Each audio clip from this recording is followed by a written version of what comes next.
এবং জনাব তারেক রহমানের উম্মাহ হিসেবে যার কথা কোরআনের বিপক্ষে সে মুসলমান না কাফের।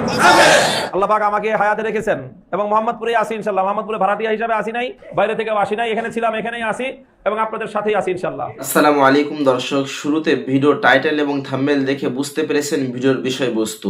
তাই দর্শক ভিডিওটি সম্পূর্ণ দেখবেন এবং বেশি বেশি শেয়ার করে অন্যকে দেখার সুযোগ করে দিবেন। চলুন দর্শক, সর্বপ্রথমে আমরা ভিডিওটি দেখে আসি। এবং জনাব তারেক রহমানের উম্মাহ হিসেবে যার কথা কোরআনের বিপক্ষে সে মুসলমান না কাফের। অপবাদ দেয় আমাকে আব্বাসী কথায় কথায় কাফের বলে। বলি তো, কথায় কথায় যদি তোমার দেশের বক্তারা, ভণ্ড পীরেরা, বাউলরা, শয়তানগুলো কাফের হয়, তা আমার তো কথায় কথায় কাফের বলতেই হয়।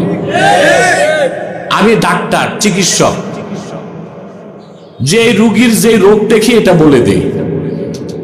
কথা বুঝেন? আমার কাছ তো এতটুকু, রোগ কি তা দেখে বলে দেওয়া যে তার এই রোগ হয়েছে।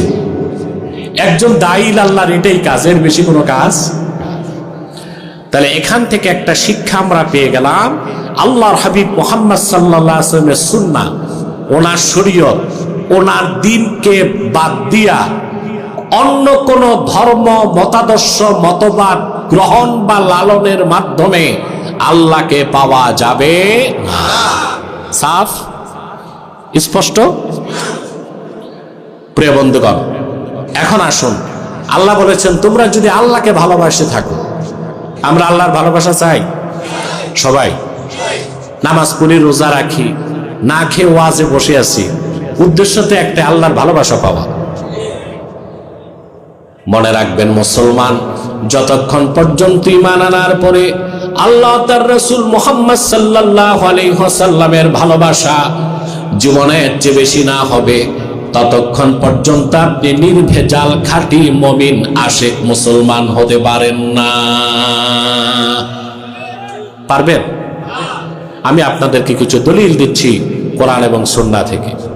তাফসীর কুরতুবীতে এসেছে, লাম্মা আমারা রাসূলুল্লাহ সাল্লাল্লাহু আলাইহি ওয়াসাল্লাম বিল হিজরা মিন মক্কাতাল মুকাররামাতি ইলাল মাদিনাতিল মুনাওয়ারা جعل الرجل يقول لأبيه والأب لابنه والأخ لأخيه والرجل لزوجته إنا قد أمرنا بالهجرة।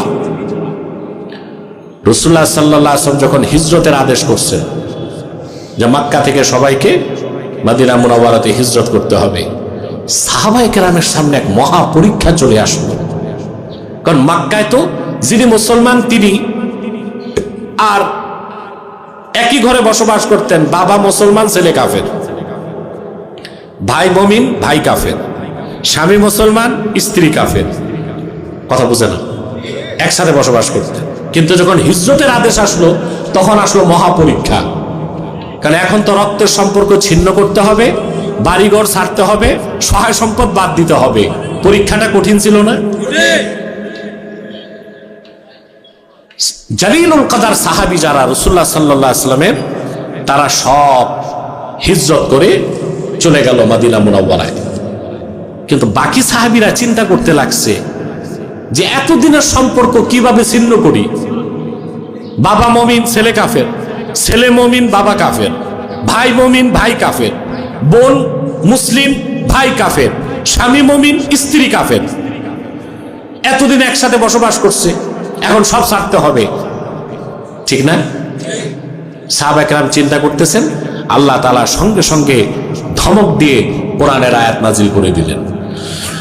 আল্লাহ রাব্বুল আলামিন বলেন, ইয়া আইয়ুহাল্লাযীনা আমানু লা তাত্তাখিযু আবাআকুম ওয়া ইখওয়ানাকুম আউলিয়া ইন ইসতাহাব্বুল কুফরা আলাল ঈমান ওয়া মান ইয়াতাওয়াল্লাহুম মিনকুম ফাউলাইকা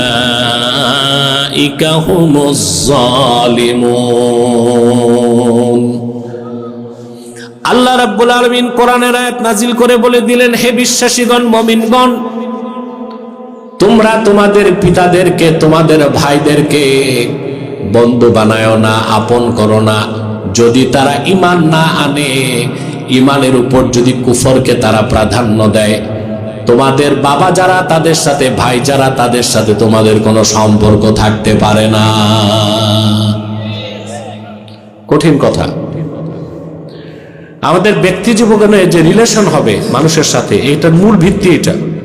আল্লাহ পাক আমাকে হায়াতে রেখেছেন এবং মোহাম্মদপুরে আসি ইনশাল্লাহ। মোহাম্মদপুরে ভাড়াটিয়া হিসাবে আসি নাই, বাইরে থেকেও আসি নাই, এখানে ছিলাম, এখানেই আসি এবং আপনাদের সাথেই আসি ইনশাল্লাহ। যদি যে কোনো জায়গায় যে কারো একজন ব্যক্তিরও যদি চুল পরিমাণ কোনো ক্ষয়ক্ষতি হয়, ইনশাল্লাহ আমি সেখানে নিজে গিয়ে আপনার সাথে দাঁড়াবো। এটা আমি আপনাদের সাথে অঙ্গীকার করতেছি, ওয়াদা করতেছি ইনশাল্লাহ।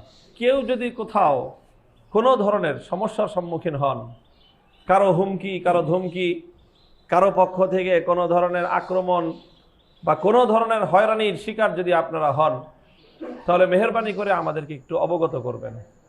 ইনশাল্লাহ আমরা সেই জায়গাগুলোতে ফেস হওয়ার জন্য, সেগুলোকে মোকাবেলা করার জন্য এবং আমাদের লোকদের সাধ্য এবং সামর্থ্যের আলোকে তাদের সেফটি, তাদের নিরাপত্তা নিশ্চিত করার জন্য আমরা সর্বসময় আমরা সিনা টান করে আপনাদের সামনে গিয়ে দাঁড়াবো ইনশাআল্লাহ।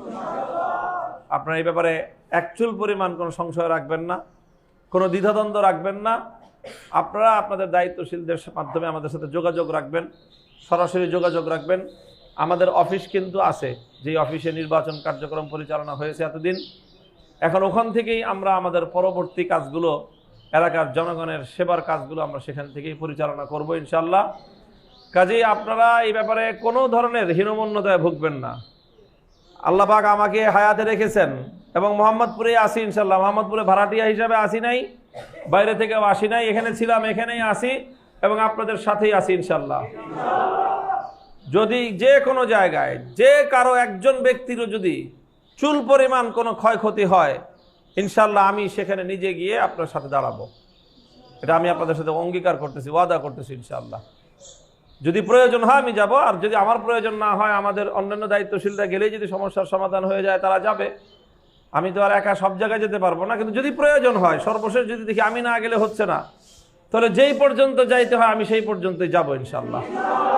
একটা লোক, আমার একটা ভাই, আমার একজন সন্তান, আমার একজন বাবা, যেই কেউ যেন বিন্দুমাত্র কোনো ক্ষতির সম্মুখীন না হয়, কাউকে যেন কারো দ্বারা আক্রান্ত হইতে না হয়, সেটার জন্য ইনশাল্লাহ আমরা রেসপন্সিবল এবং আমরা সর্বোচ্চ সামর্থ্য দিয়েই ইনশাল্লাহ আপনাদের সাথে থাকব।